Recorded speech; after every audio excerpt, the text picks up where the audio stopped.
Alright, good day everyone. So today we're gonna do another unboxing video.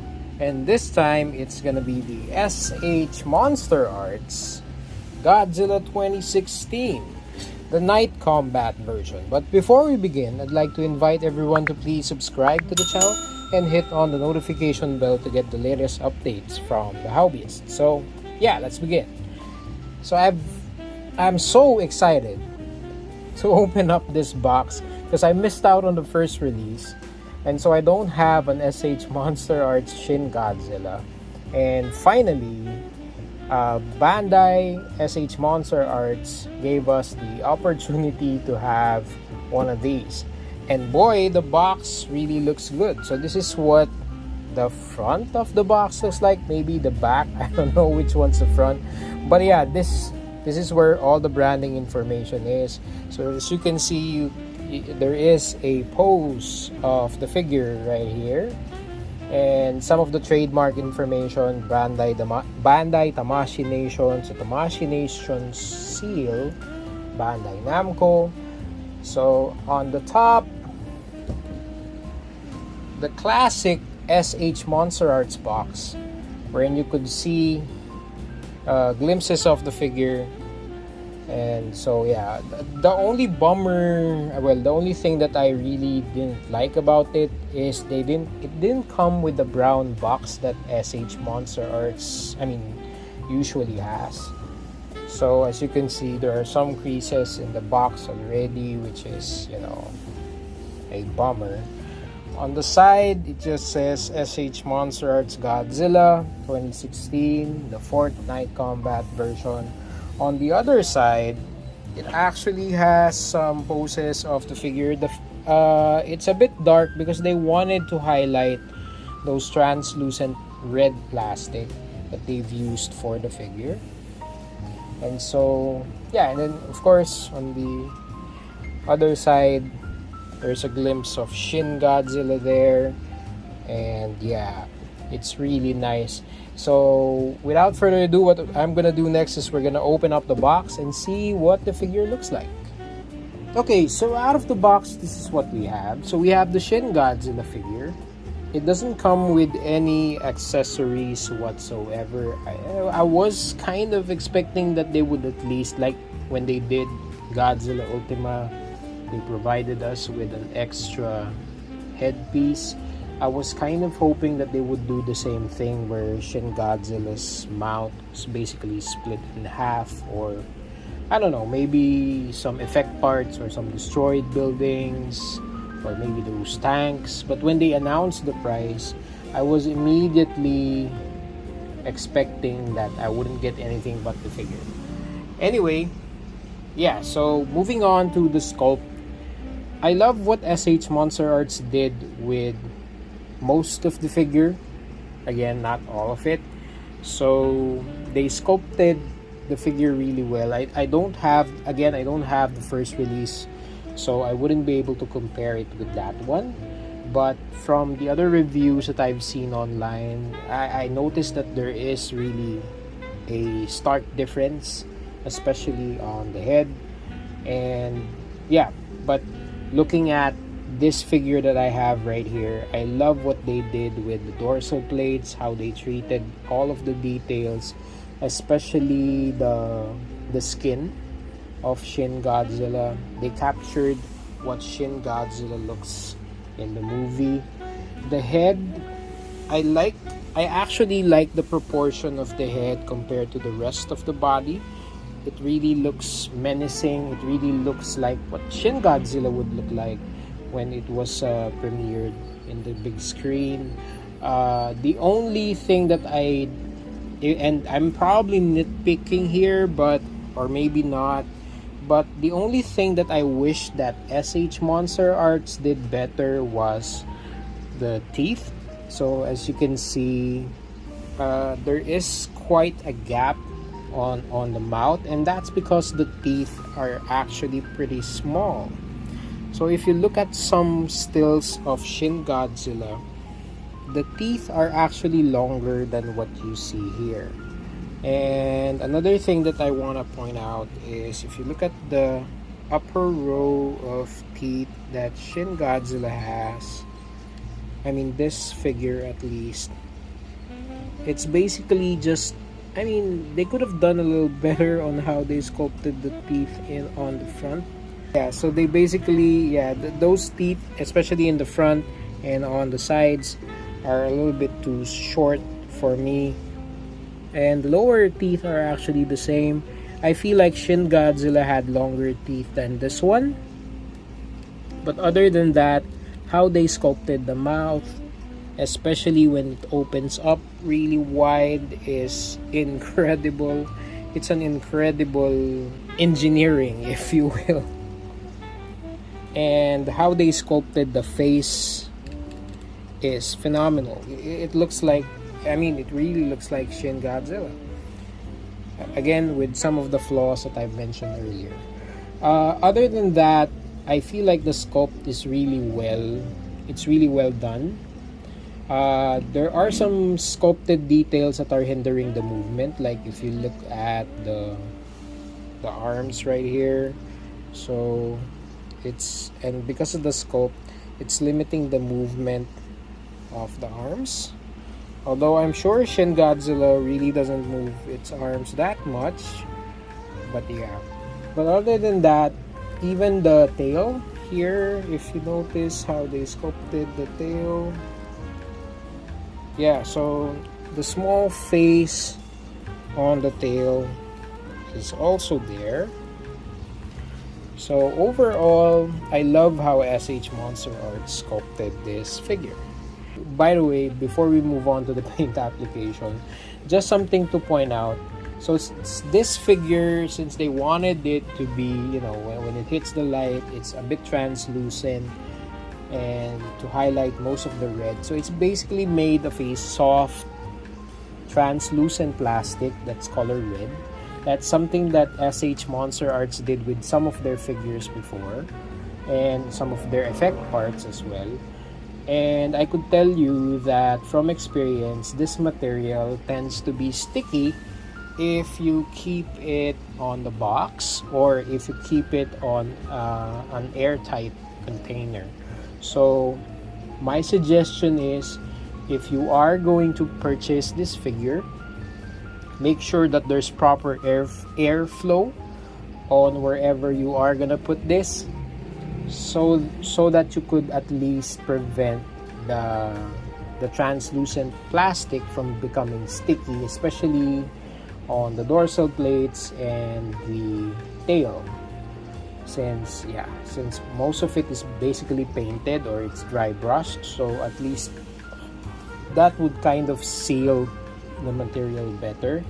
But for the rest of the figure that's not painted, like on the dorsal plates and on the tail and some of the spines on Shin Godzilla, that would probably become sticky as time passes by, especially if you keep it on the box or on an airtight container. So yeah, something to note. Anyway, moving on to the paint application, I love how they did the dry brushing here. I love how they did the dry brushing on Shin, especially the black parts or the gray parts on the figure. It's really well made, and it really highlights some of the skin details on Shin.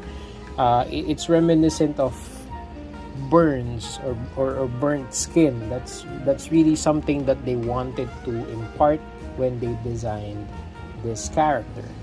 And I also love the metallic touch on the roof of the mouth of Shin Godzilla. So there are some metallic parts, especially on the roof of the mouth, on the tonsil area, if you will, of Shin Godzilla. And they've captured that really well. It's reminiscent of what it looks like in the movie when Shin was about to fire its atomic breath and wreak havoc all over Japan. So yeah, great job by SH Monsterarts there. There's also some weathering going on the nails of Shin Godzilla as well, which is really nice. uh, I do feel like they've done the nails on the feet perfectly. Although I do want to highlight that if you look at the nails on the hands of Shin, although there is some weathering, for me it's hastily done. I mean, it's like they just slapped some paint on it, and I feel like they could do a better job than what they did here. Now, again, with the teeth, as I've mentioned earlier, and it's because of the sculpt, some of those details are missed, especially the one on the front row teeth of Shin Godzilla. But the sides, they're painted really well. I love that touch of a hint of red on the teeth of Shin Godzilla, which is also reminiscent of what it looks like in the movie. Finally, moving on to the dorsal plates. Well, the dorsal plates are painted really well. Those highlights of blacks on the tips of Shin Godzilla's dorsal plates are painted really well, and then it transitions to the smaller details right here on the tail. The only thing that I feel like is a miss here is that they didn't really put some paint on the tail end, which is quite a bummer, because I feel like they should have put some more details on the tail end to highlight that nice looking face on the other side of Shin Godzilla's tail. Anyway, it is what it is. Moving on to the articulation. So in terms of articulation, most if not all of the joints on this SH Monsterart figure are basically ball joints. So starting with the head, so the head are two independent ball joints. So there's one on the lower jaw, and then there's another one on the upper jaw. So Shin kind of could look this side, and then look on the other side, depending on how you want to pose it. But yeah, those two ball joints are there for you. Now moving on to the neck area, again there's another ball joint here, and then there's another ball joint on the lower part of the neck, which connects to the shoulder. And then on the shoulders, there's actually two ball joints. So that's one that's connected to the muscle area, which is right here. And then there's another ball joint connecting to the actual shoulder of Shin. And then here on the elbow area, there's actually another ball joint here. But the thing is, because of the sculpt, because of the elbow, it's hindering the movement of that arm or the forearm. But it's there, it's a bit tight. And then finally, there's another ball joint on the wrist. And then moving on to the ab crunch, so it really bends forward that far, and it's basically two ball joints here, so that allows for a wider range of motion on both sides of the figure. So they didn't really skip on ball joints on Shin. It's pretty cool. Now that's basically the movement on the waist right here, and then on the hips, again, another ball joint and another ball joint on the knee. So that's a double ball joint on the knee, and they have this extra piece to hide most of the joint marks on the knee, so it's kind of like Shin's kneecap. And then finally on the foot is another ball joint. It's cool. Now moving on to this very long tail. So the long tail actually spreads out horizontally, since it's made of ball joints, and the clearances on the joints are nicely spaced to allow you to really move that tail all the way up. So anyway, it's around 1, 2, 3, 4, 5, 6, 7, 8, 9, 10, 11, 12, 13, 14, 15, 16 joints. So it's 16 joints to make that tail that long. And the nice thing is it holds the pose, at least for now.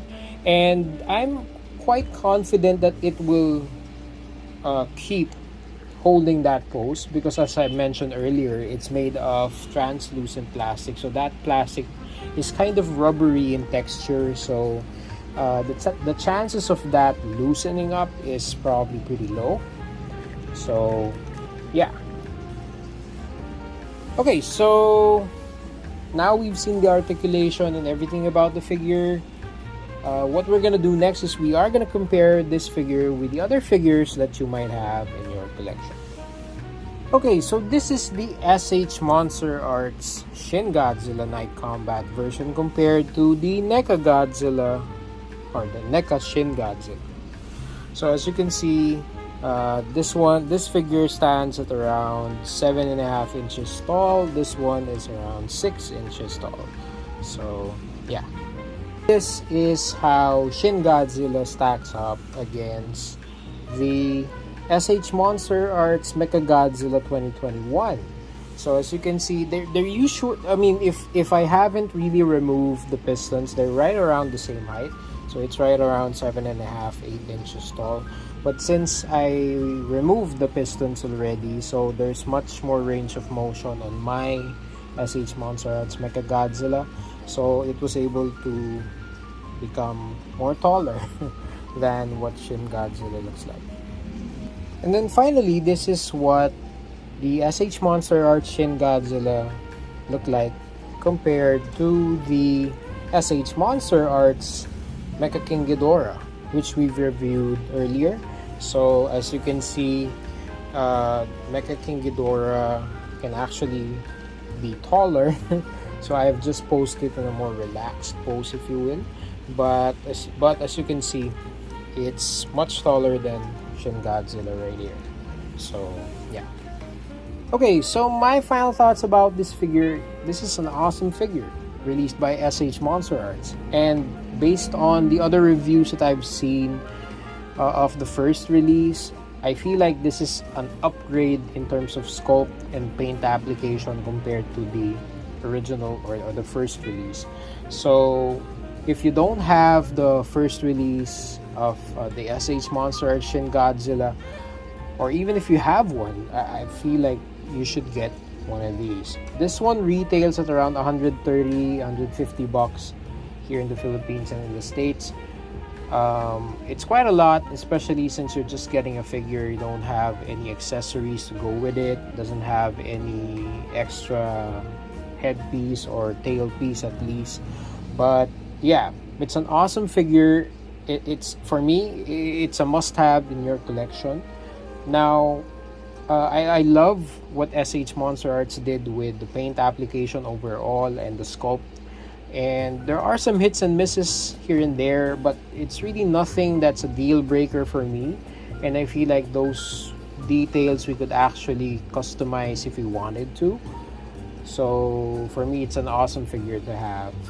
Now, one thing that I really wanted to point out, since this figure is made of translucent plastic, and it's really something that I was worried about before I purchased this figure, is, you know, it's better off that you put it in a place wherein there's ventilation, there's good airflow, for you to prevent the whole figure from becoming sticky in the long run.